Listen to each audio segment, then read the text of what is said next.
our amazing, talented educators at Griggs EC Pre-KK, we would like to introduce and feature our music teacher, Miss April Hart. That'd be me. She is going to be presenting a session at the Texas Music Educators Association Conference, TMEA. And the name of her session is From Turntables to Lesson Plans, a DJ approach to teaching. Boom. So without further ado, all right, here we go, guys. How y'all doing? At what age, Miss Hart, did you start practicing music? Well, I was a singer first before I ever started playing any instruments. The age of 7, I was in the children's choir. I didn't want to be in the choir. I told my mom I couldn't sing in front of people. That clearly didn't last. And when I was 11, I joined the band. They had auditions. I said I'm not playing a flute, but I ended up on clarinet for 3 weeks, and they had percussion auditions. I ended up on percussion, so I was in band all through middle school and high school. And then in college, I mostly just played in church. I didn't do any band things in church. But it was about 11 is when I started my musician journey, and I've been singing since I was 7. So, Ms. Hart, you're already so talented. You answered my next question. I was going to ask you, what instruments did you play? And I heard you say flute and clarinet. No. I didn't want to play flute or clarinet. Right. My father showed me a video of Sheila E., and I was like, bet I'm going to play drums. And so drums and percussion were my first instrument. And then while I was in percussion, I took formal piano lessons. I didn't like formal piano lessons, but I realized all the stuff I was learning on marimba and xylophone, I could just carry over into piano. So I picked up piano by ear. And then in college, I was bored. And so I bought a bass guitar, and I picked up bass as well. Wow. Talented. All right. So, Ms. Hart, what is your favorite instrument to play and or hear, and why? Definitely, I would say my favorite instrument to play is piano. Drums are my foundation, but piano, I can do so much with it, especially I can, when I'm singing and playing, like it's amazing. And so definitely piano, it's just so expressive. I can tell so many stories on the piano. I do agree. So who is your favorite artist?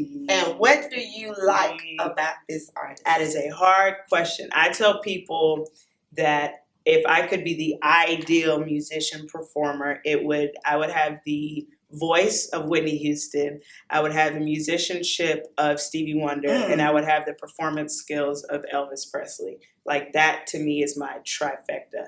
But right now, in this current generation, my favorite artist would definitely, without a doubt, be P.J. Morton. P.J. Morton is like, he's a musical genius. Like I love all of his work. So, yeah. All right. Okay, Ms. Hart. So why teaching? Well, from the time I was 12 to 18, I actually wanted to be a chef.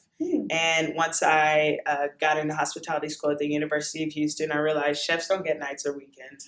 So I tried catering. And catering was great, but it's not consistent. So I said, bet I'm going to do hospitality marketing. I'm going to be a big-time marketing exec.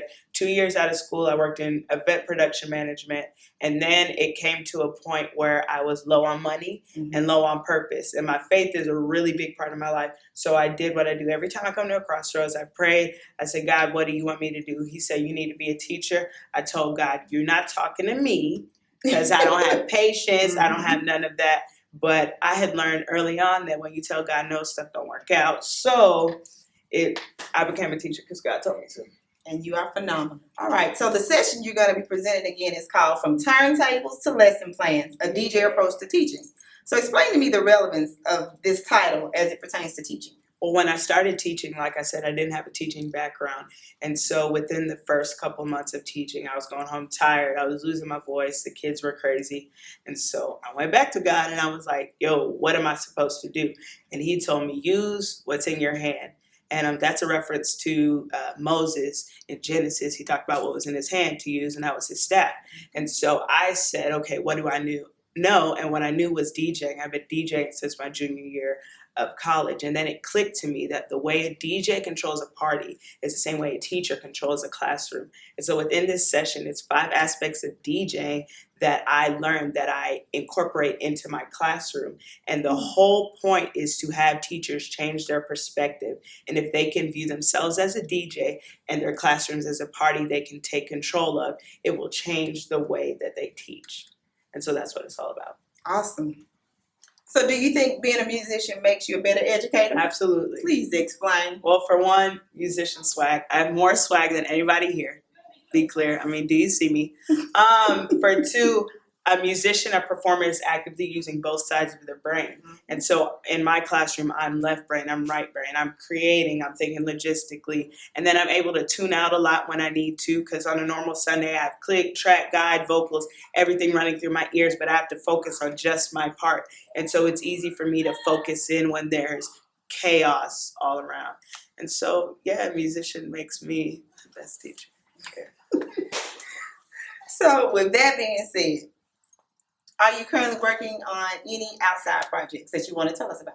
Absolutely. Glad you asked that question. No, so I don't know when this is going to air, but January 28th, I'm dropping my YouTube channel entitled Coolest Teacher in the Land. Now, all it is a teacher motivation page. I found that every time teachers wanted to be motivated, people would talk about our students, but nobody talks directly to us. So this channel is a place for you to relax, be motivated, and be inspired to be your full self so you can bring your full self to school. There'll be videos on observation anxiety, on practicing gratitude. There'll be read alouds to use in your classroom, and videos of just me and my friends sitting and talking about what we go through as teachers. So January 28th, subscribe to the channel.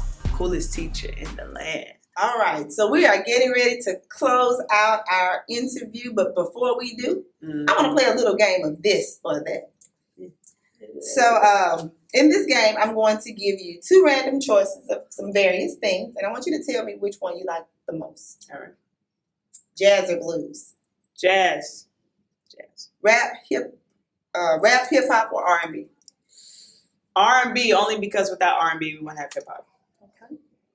Biggie or Tupac? It's all good, baby. Big and small. All right now. Whitney or Mariah? There will never be another voice like my auntie Whitney Elizabeth Houston. So true, so true. J-Lo or Beyonce? Beyonce all day. J-Lo can't sing. She can. Awesome dancer, though. Amazing performer, my favorite actress. Cannot sing. Guitar or drums? Drums all day, baby. That's my first instrument. All day. All day. All right, guys. This brings our interview to an end. We hope you have enjoyed it. Come back and see us next time with the coolest teacher in the land. That's right. Feel free to follow me on Twitter at teacherdj_. Look for me on Facebook /coolest teacher in the land, and subscribe to the YouTube page, Coolest Teacher in the Land. I'm out.